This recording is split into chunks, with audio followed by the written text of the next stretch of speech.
சிவாலயா பத்தி நாங்க எங்க ஃப்ரெண்டு மூலமா தான் தெரிய வந்தது. நான் விசாரிக்கும்போது அவங்க என்ன சொன்னாங்க, மினிமம் 7 நாள் இருக்கணும்னு. ஸோ ஃபர்ஸ்ட்டு நெனச்சோம், என்னடா இது 7 நாளா ஒரு இடத்துல இருக்க முடியும்னு. பட் இங்க வந்த அப்புறம் தான் ஆக்சுவலா ஒரு பெரிய ஹெவன்ல இருக்கிற மாரி இருக்கு. இத நான் எக்ஸாஜரேட் பண்ணி சொல்லணும்னு சொல்லல. நாங்க சிட்டி பிரெட் சென்னையிலேருந்து.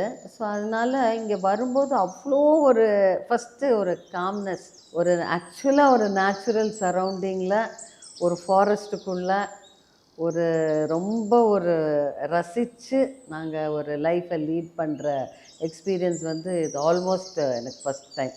நிறைய வெக்கேஷன்ஸ், நிறைய ஹாலிடேஸ் எல்லாம் போயிருக்கோம் ட்ராங்குவிலிட்டிக்கு. பட் இது நேச்சரோடு கலந்து ஒரு ட்ராங்குவிலிட்டியும் போது ரொம்பவும் ஒரு நல்ல எக்ஸ்பீரியன்ஸாக இருந்தது.